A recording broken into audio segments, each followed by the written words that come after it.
नमस्कार। आपने ऐसे ऐसे छात्रों को देखा होगा जो पढ़ते तो बहुत हैं लेकिन रिजल्ट कम आता है, नंबर अच्छे नहीं आते। क्या कारण है? हम उन्हें कैसे पहचानें? आज मैं आपको 10 ऐसे लक्षण बताने जा रहा हूं जिसके जरिए आप आसानी से समझ जाएंगे कि बच्चे करते क्या हैं कि इतना पढ़ने के बाद, इतना लिखने के बाद, इतना ट्यूशन के बाद, भारी भरकम बस्ते के बाद वो अच्छा नंबर नहीं स्कोर कर पाते हैं। तो देखिए, सबसे पहला पॉइंट है रफ कॉपी इज एम्प्टी और कॉपिंग। आप उनके रफ कॉपी को चेक कीजिए, या तो खाली मिलेगा या फिर कहीं से नकल किया हुआ मिलेगा, उतारा हुआ मिलेगा, ब्लैक बोर्ड से उतारा हुआ मिलेगा, किताब से उतारा हुआ मिलेगा, दोस्त के कॉपी से उतारा हुआ मिलेगा, लेकिन अपने दिमाग से लिखा हुआ नहीं मिलेगा। अगर आप मैथ्स की बात करें वह वी शेप में बन जाएगा, क्योंकि हर अगले लाइन अपने पिछले लाइन से छोटी होती चली जाती है। तो बस रफ कॉपी को देखिए और समझ लीजिए कि उसने दिमाग का प्रयोग किया है या कहीं से उतारा है। चलिए, point number 2, using highlighters all the time. Highlighters का यूज करना चाहिए, इससे जो भी अक्षर हैं, जो भी शब्द हैं, जो भी पॉइंट्स हैं वो जल्दी माइंड में आ जाते हैं। लेकिन हर समय यूज करने से क्या होता है, पॉइंट्स तो ढक जाते हैं और पॉइंट्स दिमाग में भी नहीं रहते हैं। तो हमें हाईलाइटर्स का यूज इसलिए करना है कि पॉइंट्स दिमाग में रहे, ऐसा नहीं कि बस बुक की पॉइंट बुक में ही रहे। अगला है टॉकिंग मोर अबाउट स्टडी। वो पढ़ाई के बारे में ज़्यादा बात करें। देखो, हम 18 घंटे पढ़ते हैं, 20 घंटे पढ़ते हैं। 18 घंटे 20 घंटे पढ़ने का कोई अर्थ नहीं है अगर हम अपने माइंड में उस पढ़ाई को नहीं रखते हैं। तो अगर 6 घंटे पढ़ते हैं और हर विषय में समान पकड़ है तो फिर वो फ्रूटफुल है।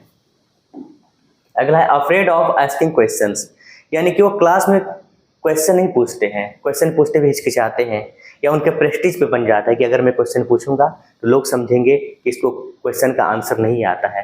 तो बस स्मार्टनेस के लिए वो क्लास में सवाल नहीं पूछते। अच्छा, एक बात और भी है कि मोर स्टडी मोर कन्फ्यूजन। ज़्यादा पढ़ेंगे ज़्यादा confusion, no study no confusion. नहीं पढ़ेंगे तो कोई कन्फ्यूजन नहीं है, और क्वेश्चन दिमाग में आ रहे हैं, इसका मतलब कि दिमाग उनका चल रहा है। अगला है reading only never taking test, यानी कि वो सिर्फ पढ़ते हैं और टेस्ट में भाग नहीं लेते हैं। यहाँ पे हो जाना चाहिए टेकिंग।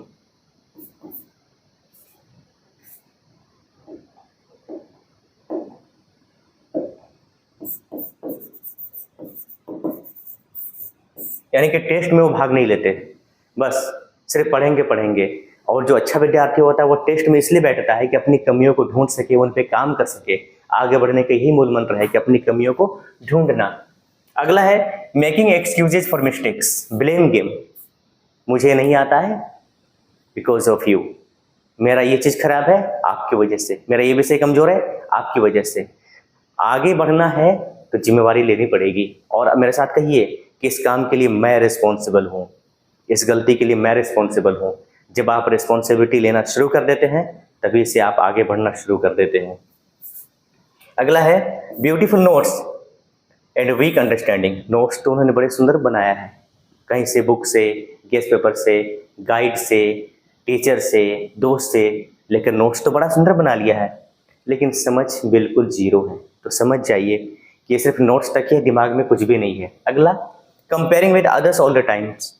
हमेशा दूसरों से अपनी तुलना करना, वो कहाँ पढ़ता है, वो कहाँ लिखता है, वो कहाँ जाता है, वो कब क्या करता है।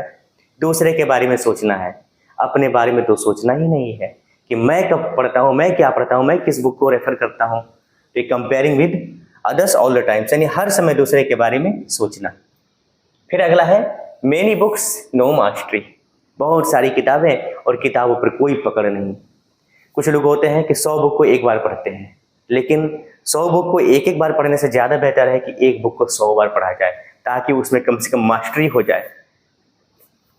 अगला है can't explain what they learned, यानी कि उन्होंने जो सीखा है उसको एक्सप्लेन नहीं कर सकते।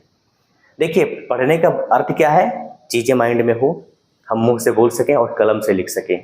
अगर हम अच्छे से एक्सप्लेन कर देते हैं, मुंह से बोल देते हैं और अच्छे से लिख देते हैं, तो हमारी पढ़ाई को पर्याप्त मानना चाहिए और हम समझ जाते हैं तो, और उसको जीवन में इम्प्लीमेंट कर देते हैं, तो समझिए पढ़ाई का 100% यूज हो गया। तो वो अपने दोस्तों को समझाने में असमर्थ रह जाते, तो इसका मतलब ये हो गया कि उन्होंने कुछ भी नहीं सीखा। तो देखिए, एक अच्छा विद्यार्थी वह नहीं है जो कि हमेशा बिजी दिखता है, जो हमेशा बिजी दिखता है। एक अच्छा विद्यार्थी वो है कि हम लगातार अपने मिस्टेक पे काम करते रहता है, सुधारते रहता है, सुधार करते रहता है। तो मुझे विश्वास है कि आपको ये सारे पॉइंट्स अच्छे से समझ में आ गए होंगे। अगर आपके अंदर भी ऐसी कोई कमियां हैं तो आप उसको दूर कीजिए, उस पर काम कीजिए और एक अच्छा विद्यार्थी बनिए।